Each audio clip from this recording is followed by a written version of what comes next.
마태복음 7장 24절에서 27절까지 말씀입니다.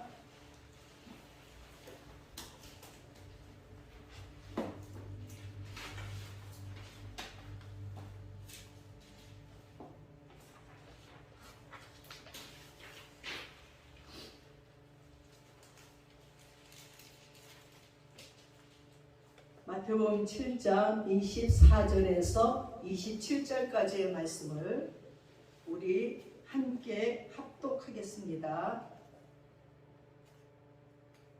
시작. 그러므로 누구든지 나의 이 말을 듣고 행하는 자는 그 집을 반석 위에 지은 지혜로운 사람 같으리니 비가 내리고 창수가 나고 바람이 불어 그 집에 부딪히되 무너지지 아니하나니 이는 주추를 반석 위에 놓은 까닭이요 나의 이 말을 듣고 행하지 아니하는 자는 그 집을 모래 위에 지은 어리석은 사람 같으리니 비가 내리고 창수가 나고 바람이 불어 그 집에 부딪히매 무너져 그 무너짐이 심하니라. 아멘.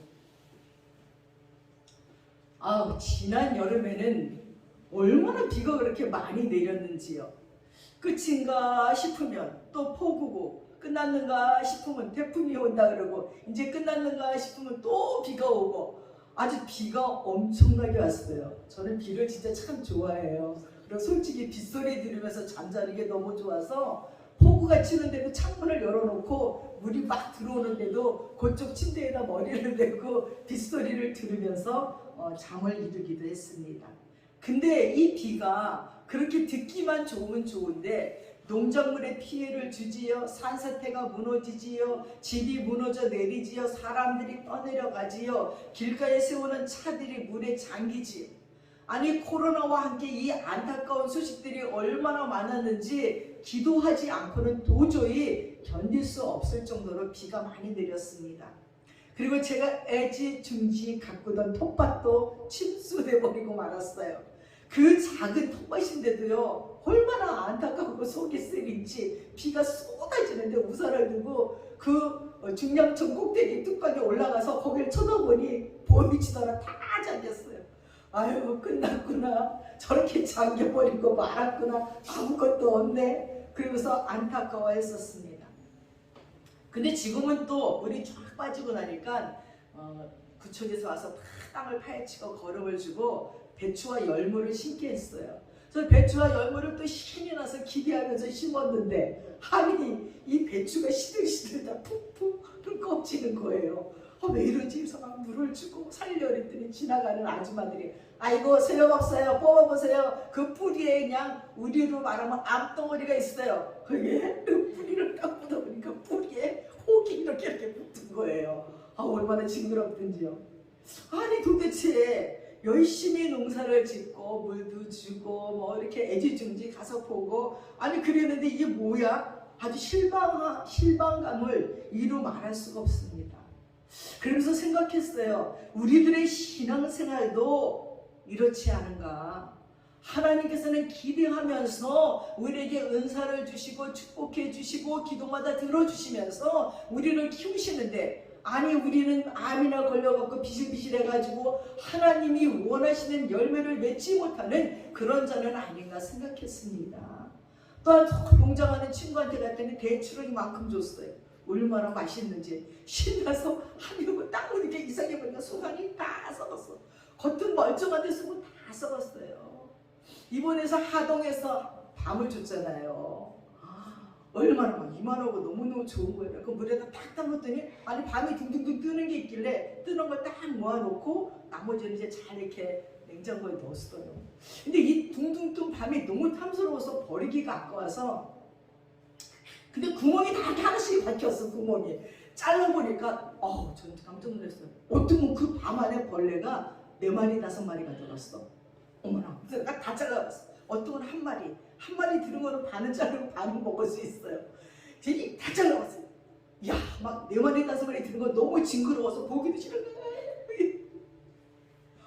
이 벌레는 살이 쪄가지고 톡톡하니 그건 오글오글 있는 거예요. 선생님 겉은 멀쩡해요. 겉은 그냥 구멍 하나가 바늘구멍 하나가 이렇게 딱 들어갔을 뿐인데 어떻게 그 안에 그렇게 그 벌레들이 있는지 아주 너무 속상한 거예요. 막 이만큼을 그냥 다 잘랐는데 나중에 손이 어디 뭉치게 생겼어요. 아니 그랬는데도 그 안에 벌레들이 있는 것입니다. 그 속에 꽉 차 그 맛있는 밤을 다 갈아먹어쳤어요. 저는 그 모양을 보고 소름 끼치는 우리들의 모습도 봤습니다. 겉은 신앙 좋은 그리스도인같이 교회도 나오고 예배도 드리고 기도도 하지만 그 속에 이렇게 벌레 먹은 신자들이 얼마나 많이 있을까? 하나님이 외면하고 싶은 교회 나오는 교인들이 얼마나 많이 있을까 하는 생각을 해보았습니다. 사랑하는 여러분, 그러나 주님의 손에서 구별될 때가 있다는 것을 기억하세요. 하나님의 손에서 구별이 되면 쓰레기로 분류될 수밖에 없어요. 제가 밤을 분리해서 벌레 먹은 것들을 잘라 분리해 쓰레기통에 버리듯이 하나님도요, 좋은 나무에서 나쁜 열매를 맺을 수 없고 못된 나무가 아름다운 열매를 맺을 수 없듯이 아름다운 열매를 맺지 않은 나무마다 찢고 불에 던진다고 말했잖아요. 열매로 그들을 아신다고 했습니다. 여러분, 하나님의 손에서 심판받고 구별이 되어서 불 가운데 던져질 때는 더 이상 사함받을 길이 없어요. 또한 잘 열린 열매도 벌레가 이렇게 먹어치우고 나면 그 벌레가 너무나 징그러워서 죽여야 된다는 것입니다. 버려야 된다는 거예요. 열매도 못 먹고 벌레도 죽여야 됩니다. 사랑하는 여러분, 우리의 벌레 먹은 신앙도 조금의 긍휼도 자비도 없이 지옥불에서 태워질까라는 것을 여러분 기억하세요. 내가 교회 다니니까 우리 엄마 아버지가 다 목사님이고 예수님 잘 믿으니까 덩달아 가겠지? 아니에요. 구원은 개인이에요. 조상들이 예수 잘 믿어서 그 예수 때문에 순교를 당했었던 그 자손이 예수 안 믿으면요 복이 내려가지 않아요. 그들을 바라보면서 교훈 삼는 거예요. 더 좋은 믿음이 돼야지요. 그러면 그들이 한 것까지 합쳐져 갖고 나에게 복이 오는데, 조상들이 열심히 기도하고 하나님을 섬겼던 그 아름다운 믿음의 대를 잊지 못하면 심판으로 가요. 더 혼나요. 어떤 자는 안 믿는 집안에 엉망인 집안에서 자라서 예수 믿는 자도 있는데, 너는 신앙의 틀이 박혀진 집안에 자랐으면서도 왜 예수를 모르느냐고 더 혼나는 거예요. 사랑하는 여러분, 여러분의 마음이 그리고 생각이 영원히 벌레 먹지 아니하도록 날마다 매 순간 점검하고 벌레를 죽이는 말씀의 약을 뿌리고 기도의 양분을 주고 잘 가꿔야 된다는 거예요. 여러분의 영혼을 좀먹는 나쁜 습관을 버리십시오. 마태복음 5장에는요 살인하지 말래요, 형제에게 노하지 말래요, 간음하지 말래요, 맹세하지 말래요, 악한 자를 대적하지 말래요, 원수를 사랑하래요, 은밀히 구제하래요, 외식함으로 금식하지 말래요, 비판하지 말래요 등등등등 많이 있지만 신앙인으로서 해야 할 것들이 너무너무 많이 있습니다. 요즘 평등이라는 이름으로 동성연애 허락이요 저주입니다. 절대 통과되는 법이어서는 안 됩니다. 그 법이 통과되면 우리는 심판받아요. 어찌 이리도 급속하게 세상은 음란해졌고요, 온통 음란물 천지예요. 춤도 아니 무슨 춤이면 글쎄 그게 춤입니까? 아직 낯뜨거워서 못 보겠어요. 노래는요 이제 너무나 들어서 이제는 인이 박혀서 이제 노래마다 음란하고 춤마다 음란하고 그림도 음란하고 영화도 음란하고 패션도 음란하고 모든 문화에 사단이 좋아하는 악한 것들이 밤속에 벌레가 숨어있듯이 파먹듯이 우리 영혼을 파먹고 있습니다. 사랑하는 여러분, 말세의 때가 다가오고 있어요. 아니 벌써 눈앞에 와있고 그 말세의 시대를 사는지도 모릅니다. 아니 살인을 하고도 뻔뻔스러운 자들이 얼마나 많은지요. 살인을 하고도 잡혀가면서 희죽희죽 웃는 자들이 얼마나 많은지요. 아니 도대체 어떡하기에 저럴까? 어떤 성품이고 어떤 인생을 살았기에 사람을 저렇게 떼거리로 죽여놓고도 자기 애인을 죽이고 부모를 죽여도 저렇게 뻔뻔스러울 수가 있을까 하는 생각을 해봅니다. 여러분, 때가 이르렀으니 회개하고 예수를 믿으라고 했습니다. 때가 너무 가까이 왔다는 거예요.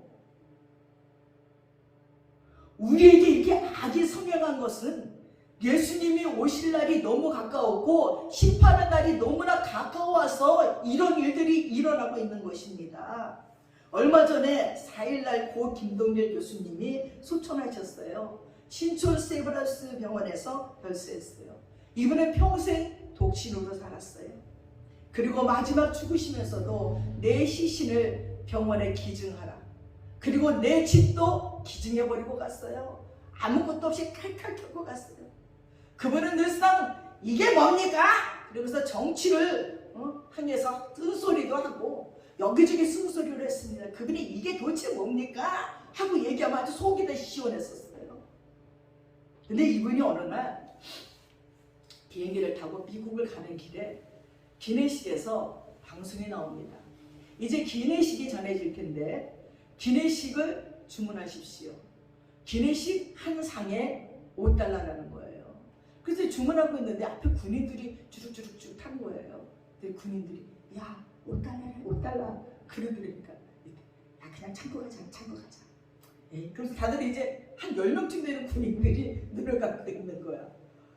근데 기내에서 이렇게 듣다가 $5인데 $5가 없어서 이 군인들이 안 먹고 참고 가자. 근데 이분들은 이제 지금 이 비행기로 가다가 아프가니스탄으로 간대요. 파견이 된대요. 그래서 자기가 이제 스튜어트 아줌마를 미국 거의 다 아줌마들이 그 스튜어트예요. 그래서 불렀어요. 그리고 $50를 주면서 저 군인들에게 기내식을 주세요. 그랬더니 이 여자가 막 눈물이 글썽하면서 우리 아들도 군인인데 너무 감사해요. 그러면서 이제 군인들이 다 주니까 군인이 이거 웬일이냐니까 누가 여러분께 이 식사를 선물했다. 그러니까 막 군인들이 너무 좋아서 먹는 거예요. 근데 화장실에 가는데 어떤 남자가 쓰고더니 $25를 이렇게 주면서 자기도 그러고 싶었는데 용기가 안 났고 그래서 $25를 보태세요 주더래.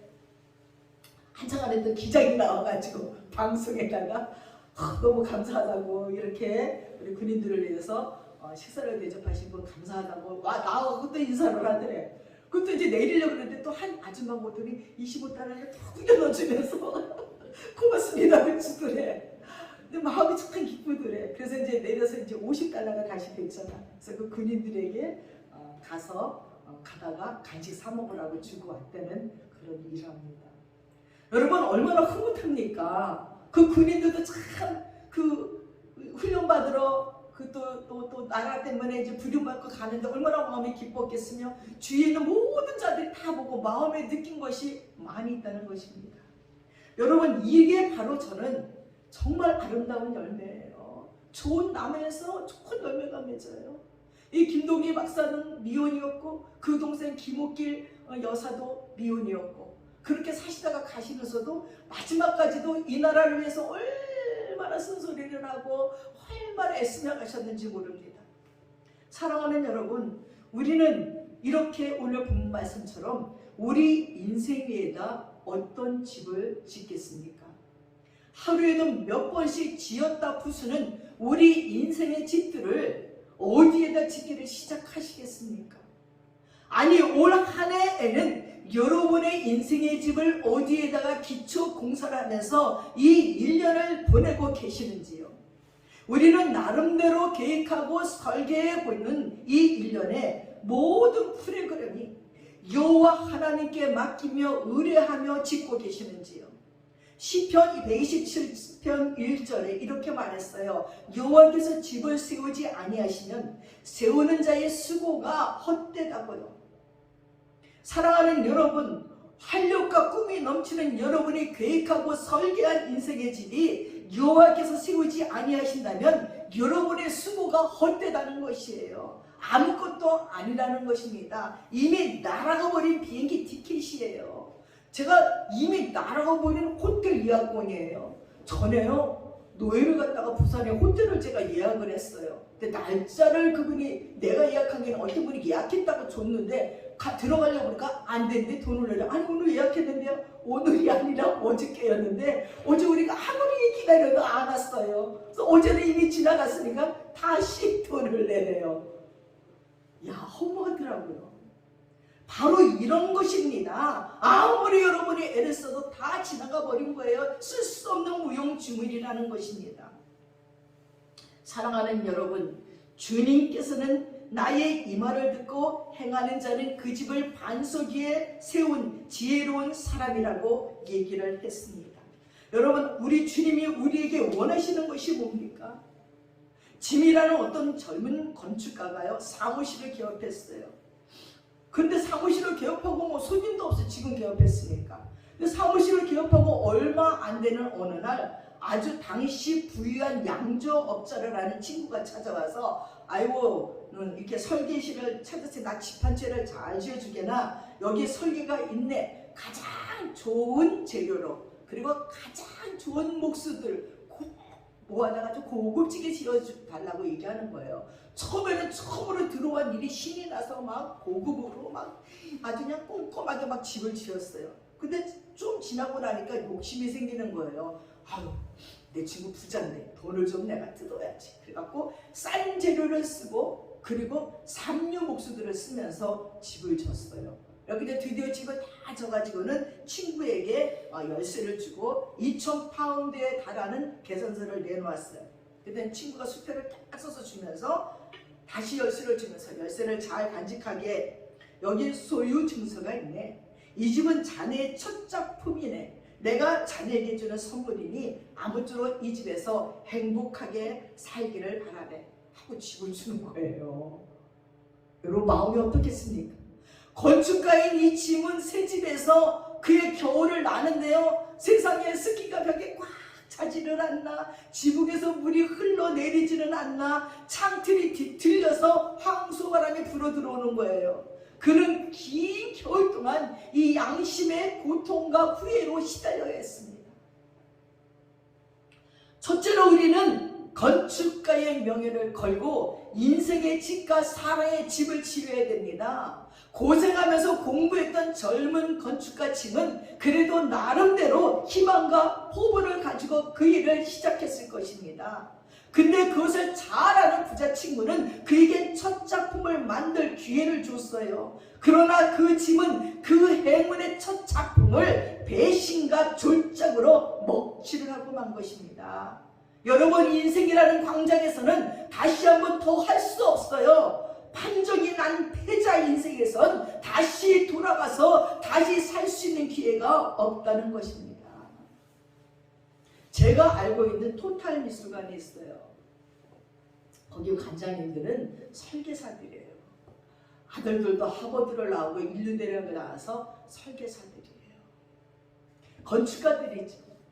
그들의 손에서 설계되는 건축은요, 헛집도 새 집이 돼요.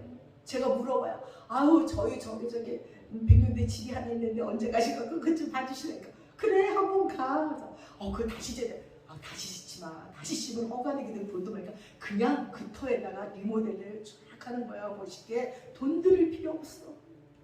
이분들 손에 가면요, 돈도 별로 안 들이면서 새 집을 만들어주고, 또 가난한 친척이 와가지고 뭐 사니 못 사니 하면은 또 자기네 땅 조금 있는 거, 땅도 조그만 데다가 집을 져주는데, 세상에 8평짜리 집을 이렇게 올리는 거야.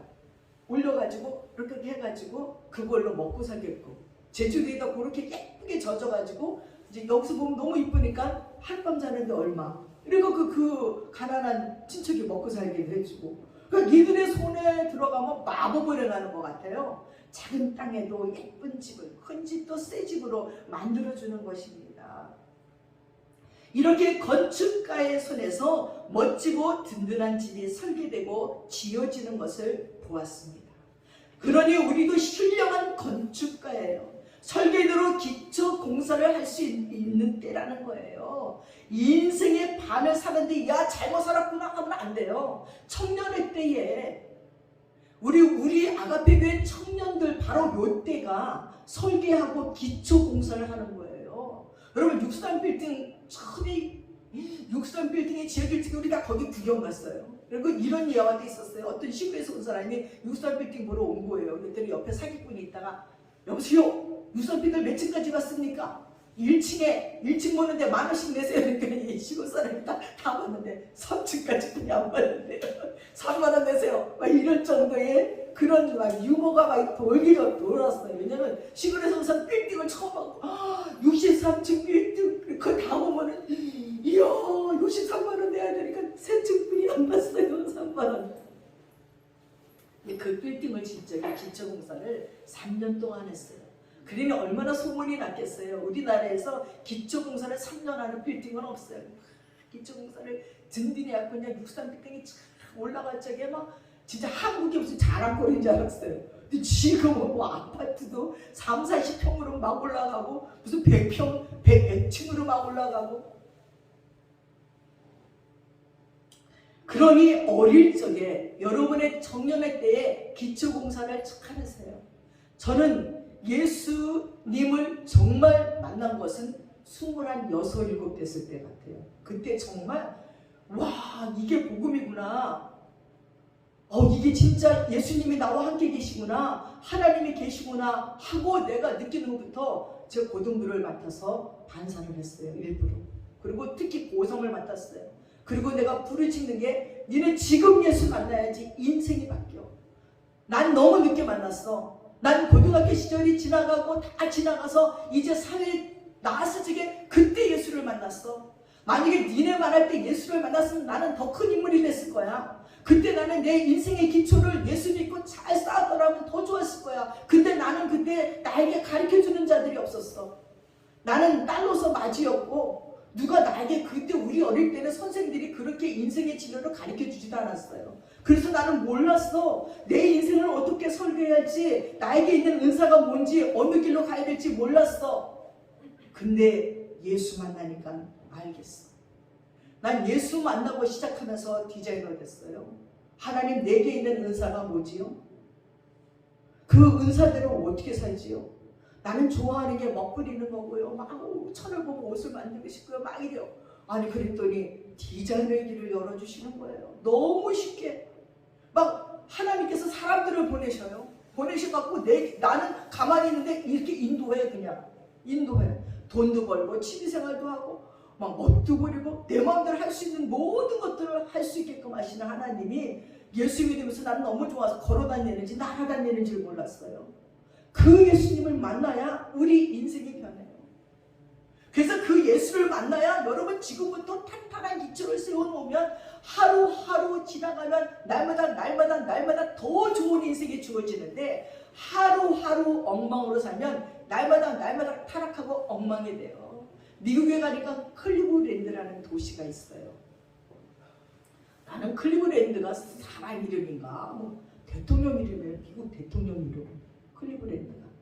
근데 이분이 청년 때 친구랑 함께 주일날 놀러 가는 거예요. 근데 교회 앞을 딱 지나갔는데 땡그랑 동시대가 나는데 이 클리브랜드는 차마 발걸음이 안 떨어지는 거예요. 그래서 친구한테 야 우리 교회 가서 예배드리고 가자니까 친구가 야 무슨 교회 난 싫어 너 나가. 그 친구는 술집으로 가버리고 클리브랜드는 교회에 들어갔어요.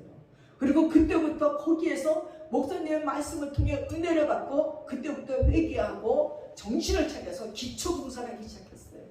그리고 드디어 미국의 대통령이 됐어요. 근데 이 한 친구는 그 길로 술집을 가서 엉망진창으로 사는 거예요. 강도질, 도둑질, 별의별질을 다 하다가 사람을 죽였어요. 그래갖고 감옥소에서 자기 친구는 대통령으로 지금 취임하는 그 시간에 자기는 사형수가 돼서 사형장의 이슬로 사라졌어요. 그리고 클리브랜드 대통령은 얼마나 위대했는지 그 도시 이름을 대통령 이름으로 만들었습니다. 여러분 똑같이 길을 가던 두 청년인데 예수를 만나 기초봉사를 다르게 했더니 한 사람은 대통령이 되고 한 사람은 사형수가 됐습니다. 우리들의 기초봉사를 지금 하는 거예요. 늦지 않았어요. 지금부터 기초봉사를 하나 하세요. 그냥 세월을 흘러버리고 나면 다 후회해요. 그러나 지금부터 하나하나 힘들어도 갑자기 먼데 가면 힘들어요. 한 발씩 가는 거예요. 한 발씩. 운전을 배울 때도요. 처음에 너무 떨려요. 야 내가 운전하는데 차가 너무 무섭다. 요만큼 부르운가? 아 그래 요만큼 갔으니까 저만큼 가겠다. 저만큼 부르운가? 동네 한 바퀴 돌았으니까 고속도로도 가보자. 요만큼 가면 어차피 가니까. 그러다 보니까 이제 막 고속도로도 쌩쌩 달리는 그렇게 운전 잘하는 사람들 되잖아요. 처음 기초공사를 여러분 잘해야 된다는 것입니다. 여러분 정말 하나님께서 젊었을 적에 배움을 소중히 하는 자는 과거를 상실하고 미래에도 죽는다고 에우리 피터스라는 사람이 그리스의 극작가가 얘기했어요. 젊었을 때 배움에 소홀히 하는 자는요, 과거를 상실해버린대요. 그리고 미래도 죽어버린대요. 그러니 젊었을 적에 모든 걸 배우세요. 다 배우세요. 기초가 성실하고 영원할 수 있어야 돼요. 주님의 말씀대로 인생의 건축을 하면 반석 위에 빌딩을 세운 승리의 인생이 될 것입니다. 또한 둘째로는 우정을 위해서 인생의 집을 건축해야 됩니다. H.D. 사르돈에는 참다운 우정을 의심하면서 이렇게 말했어요. 만약에 일생 동안 변치 않는 우정이 있다면 그것은 요행이라 하겠다고 말했습니다. 그러나 로마의 시세로는 인생에서 우정을 제거해버리면 이 세상에서 태양을 없애버린 것 같다고 얘기했습니다. 불사의 신들이 인간에게 베풀어 준 것 가운데 이토록 아름답고 즐거운 일이 또 있을까 하고 시세로는 말했습니다. 그렇게 우정을 예찬했어요.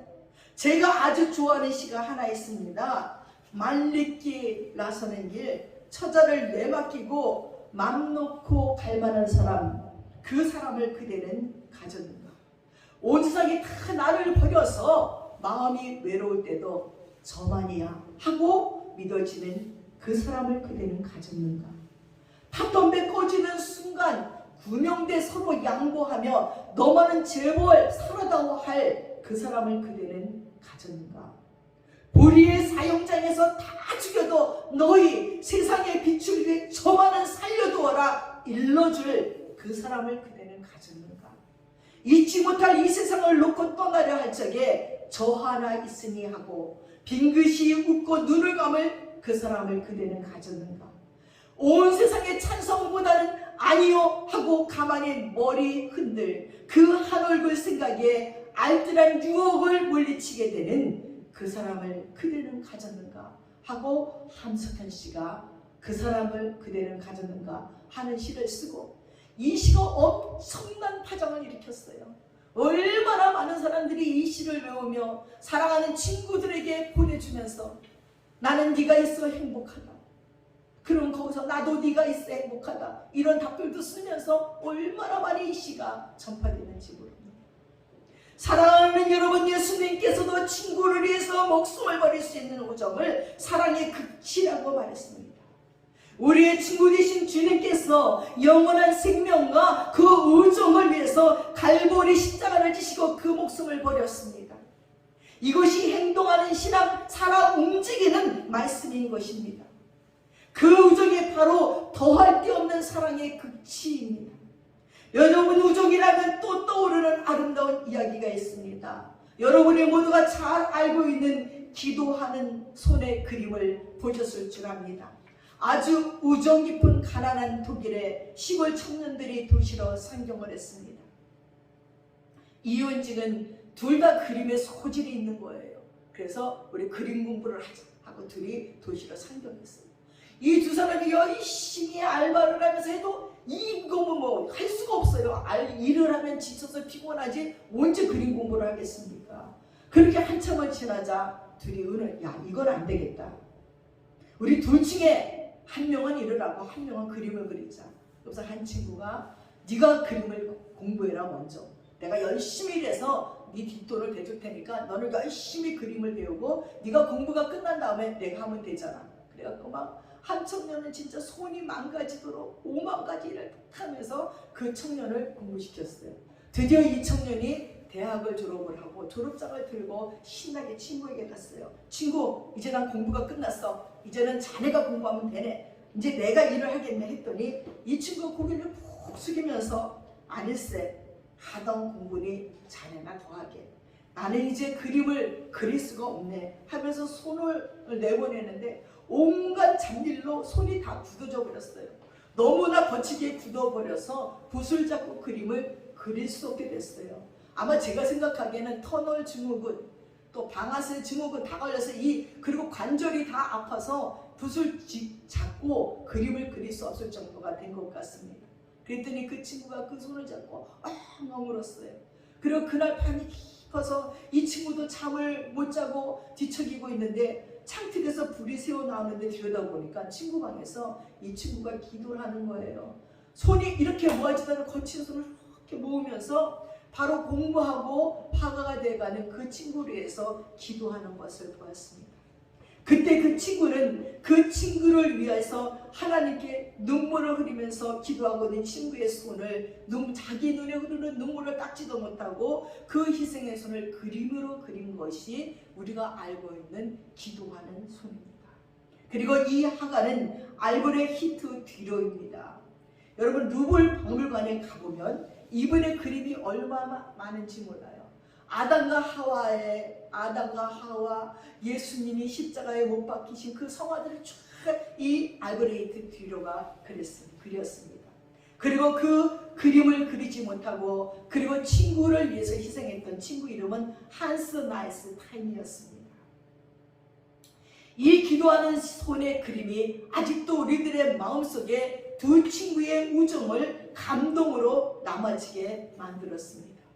그 친구를 믿고 그림 공부를 하는 그 친구, 그리고 그 친구를 믿고 온갖 고생을 즐거움을 한 친구처럼 우리의 친구가 되시고자 그 좋은 천국을, 그 높고 높은 보좌를 버리시고 우리와 친구 삼아 십자가에서 목숨을 버리신 예수 그리스도의 우정을 기억해 보시기 바랍니다.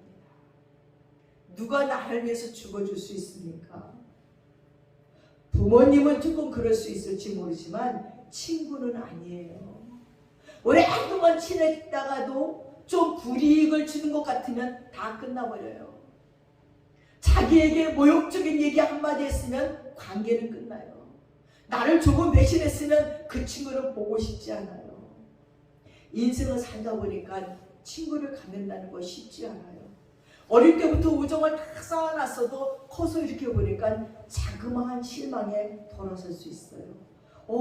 이런 친구가 아니었는데 이럴 수가 있어. 하지만 그게 또 전부도 아니에요. 참아주는 거지요. 그래, 그것이 너의 단점이었구나. 그것이 너의 약점이었구나. 그래, 네가 나한테 한번 실수하고 있구나. 꿀꺽 삼키면서 참아주면 오랫동안 관계를 가졌던 그 우정을 또 지속해 갈 수 있어요. 그리고 또 용서하면서 새로운 우정을 가질 수 있습니다. 그래서 우리 예수님께서 십자가에서 친구된 우리를 위해서 그 십자가에서 돌아가신 것 같이 우리 인생의 집을 그리스도의 터 위에서 완성시켜 나가시기 바랍니다. 셋째는 우리는 내일을 위해서 신앙의 집을 지어야 됩니다. 여러분, 서울 합정동 한국기독교 선교기념관이 있어요. 이 땅을 복음의 땅끝을 알고 찾아왔다고 순진 10개국의 선교사들 395명의 선교사들이 묻힌 곳입니다. 양화진에 자리한 기념관은 지금 공원으로 조성되어 있습니다. 한국교회는 은혜의 보답의 차원으로 이곳에 외국인 교회를 설립했습니다. 선교사들의 묘비는 생명력 넘치는 메시지가 되어서 방문객들의 영혼을 흔듭니다. 묘비명에 담긴 애절한 사랑도 가슴을 촉촉하게 적셔옵니다. 안락한 삶을 마다하고 한국을 찾아왔던 벽안의 선교사들, 풍산의 식격 흔적을 알아보기 힘든 빛바랜 묘비명들이 예리한 표상처럼 가슴에 파고듭니다. 그러면서 A.K. 젠슨이라는 선교사는 이렇게 썼어요. 친구를 위하여 자기 목숨을 버리면 이보다 더 큰 사랑이 없느니라. 나에게 천의 생명이 주어진다 해도 그 모두를 한국을 위해서 바치리라. R. 캔드릭이 썼어요. 또 A.R. 아펜젤러 선교사가 묘비명에 다시금 방문객들의 눈길을 잡아당기는데 나는 성경을 받으러 온 것이 아니라 섬기러 왔습니다. 초대교회에 살아가더들은 자신들이 잘 알지 못하는 그 나라와 사람들을 찾아가 그들에게 담대하게 복음을 전했습니다.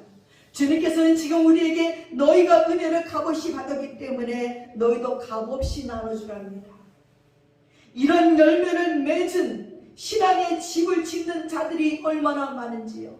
짧고 짧은 순간과 오늘만 산다면 쉽게 집을 지을 수 있지만 역사가 인생에게 카운트할 날이 있고 우리는 천국에서 영원히 살 사람들입니다. 풋사랑은 영원할 수 없고 뒷골목 사랑은 진실할 수 없습니다.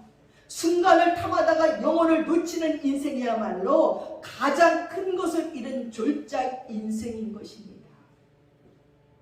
특히 여자들은요, 남자들이 사랑한다 말하면 진짜 사랑하는 줄 알지요? 아니에요. 착각하지 마세요.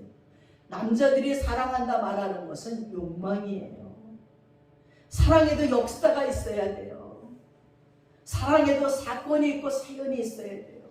그러나 부모 사랑을 받지 못하고 자란 여자들은요, 남자가 사랑한다 그러면 그 사람이 깡패든지 사기꾼인지 술주정뱅인지 알아보지도 아니하고 그냥 따라갔다가 인생 망치는 자들이 많아요. 남자의 사랑은 욕망이라고 생각하면 돼요. 근데 그 사랑이 점점점 물이 있고 사연이 생기고 사건이 생기고 역사가 되면 그때는 진실한 사랑으로 승화될 수 있어요. 그러니까 진짜 사랑을 잘 알아보는 사람들이 되어야 되는 것입니다. 비바람이 몰아치고 폭우가 쏟아진 늘 태풍이 불고 성남파도가 몰려와도 찬양이 서서 빛나는 그런 집을 짓는 젊은 하나님의 사람들이 되어야 됩니다. 예수님께서는 마태복음 5장 6장 7장에 산상보훈을 마치면서 이 모든 말을 듣고 행하는 자는 그 집을 반석 위에 세운 지혜로운 자라고 얘기했어요. 예수님께서 말씀하고 계신 곳에는 우리가 반석 위에 집을 지으려면 소금처럼 맛을 내라고 했습니다. 빛을 비추어 우리의 착한 행실을 사람들이 하나님께 영광을 돌리게 하라고 했습니다. 여러분의 착한 행실 때문에 사람들에게 영광을 돌려야지요. 김동길 교수님의 착한 행실이 하나님께 영광을 돌리는 것입니다. 형제에게 노하지 말라 하셨고 나가라고 욕하지 말라 했고 미련한 놈이라고 하지 말라 했습니다. 기록된 말씀이 선포되고 그 선포된 말씀이 살아 움직이게 하라는 것입니다. 또한 옳은 눈이 범죄하면 떼어버리고 천국에 가는 게 낫대요. 오른손이 범죄하면 잘라버리고 천국에 가는 것이 낫대요. 여러분 찍어내 버리고 천국에 가는 여러분의 나쁜 습관들을 찍어내 버리시기 바랍니다. 자, 악한 자가요 오른편 뺨을 때리면요 왼편 뺨도 돌려드려요. 아니 그러기 쉽습니까? 오른편 뺨 때리면 양쪽 뺨 다 때리고 싶은 게 우리의 마음이지만 우리 하나님께서 우리에게 말씀하시기를 원수가 오른편 뺨 때리면 왼편도 돌려드려요. 왜? 원수가 왼편 쪽만 때리겠습니까? 왼편 때리면 오른쪽도 다 때리지요. 그러니까는 또 맞을까봐 겁내지 말고 그냥 내주라는 거지요. 속옷을 달라는 자에게 겉옷을 주래요. 아니 속옷을 뺏어가는 자가 겉옷을 안 뺏어가겠습니까? 뺏기지 말고 주라는 것입니다. 그래서 남을 비판하고 헤어리기 전에 네 눈의 들보부터 빼어내고 난 뒤에 형제의 눈 속에 티를 빼라고 말했어요. 그래서 멸망으로 인도하는 큰 문이 아닌 좁은 문으로 들어가서 생명과 영생을 얻으라고 했습니다. 은혜 받을 짓을 복 받을 짓을 해야 된다는 거예요. 마태도 세간에서 일할 적에 베드로도 고기 잡이었을 때였습니다. 우리가 맺어야 될 아름다운 나무가 바로 반석 위에 집을 짓는 것입니다. 여러분 속에 여러분을 위해서 죽으신 예수 그리스도께서 여러분이 반석 위에 집을 짓기를 간절히 원하고 계십니다. 그 간절히 짓기 위해선 첫째는 기도해야 됩니다. 두 번째는 하나님의 말씀을 전적으로 순종하는 것입니다. 세 번째는 구제와 봉사와 전도는 당연히 해야 되는 것입니다. 그래야 한란의 비가 내려도 여러분을 멸망시키시는 창수가 나도 여러분의 영혼의 집은 그 믿음과 진리로 지은 집은 무너지지 않는다는 거예요. 지금부터 든든하게 그리스도 예수 안에서 주처를 세우시는 여러분들 되시기를 축원합니다. 어릴 적에 장마철이 되어 비가 내리면 장마가 져서요 이 한천로 동부고속도로가 난 그 중간에 개천에서 온갖 것이 떠내려왔어요. 그래서 우리는 막 언덕 위를 산 위로 올라가서 보니까요 아니 지체도 둥실둥실 떠내려가고요 그리고 소, 돼지 그리고 농작물, 별나무, 자전거, 구루만 다 둥둥둥둥둥 떠내려. 너무 비참한 물바다를 어릴 때 보았어요. 튼튼하지 못했기에 집채로 떠내려왔습니다. 우리 영혼과 인생의 집을 든든한 반석에 지으시는 저와 여러분 되시기를 예수님의 이름으로 축원합니다. 기도하겠습니다. 사랑하는 아버지 감사합니다. 우리는 지금부터 신앙의 기초를, 믿음의 기초를, 하나님의 말씀의 기초를, 인생의 기초를 세울 수 있습니다. 하나님, 우리는 청년이고 또 앞으로 살 날들이 많으니 배움에 게을르지 아니하며 우리 과거를 상실하며 미래를 죽이는 일을 하지 않는 하나님의 사람들 되기 원합니다. 성실하게 주초를 잘 닦아 세우는 하나님의 사람들 되게 하시고 예수님의 기초 위에 우리 믿음의 기초를 세울 수 있도록 인도하여 주셔서 훗날 하나님 앞에 영광 돌리는 많은 열매, 벌레 먹지 않은 열매를 드리는 하나님의 사람들이 되도록 인도해 주시옵소서. 감사드리며 예수님의 이름으로 기도드렸습니다. 아멘. 다 함께 자리에서 일어나셔서 204장 찬양하겠습니다.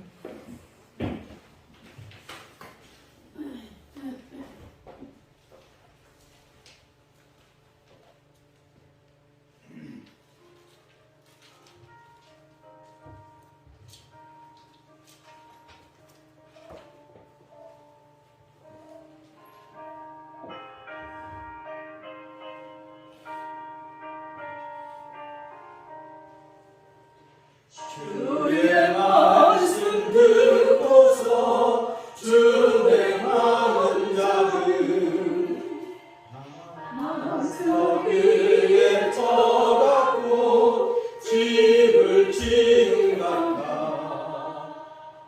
비가 오고 물나며 바람 부딪혀도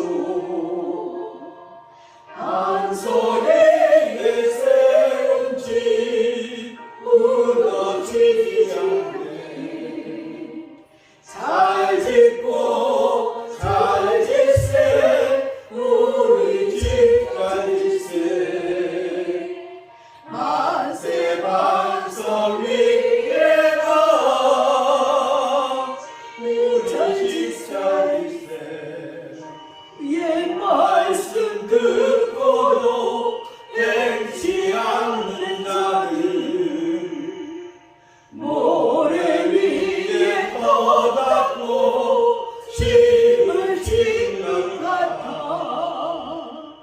비가 오고 물나며 바람 부딪힐 때 모래 위에 세운 집 그게 무너지네. 잘 짓고 잘 짓세 우리 집 잘 짓세. 만세 반석 위에다 우리 집 잘 짓세.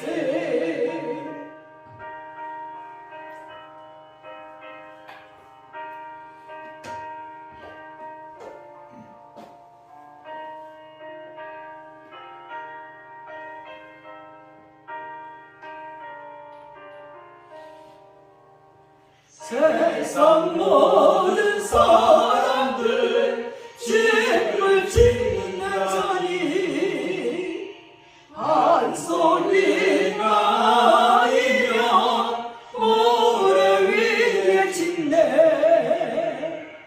우리 구주셔서 지은 상을 줄 때 세운 공로 영영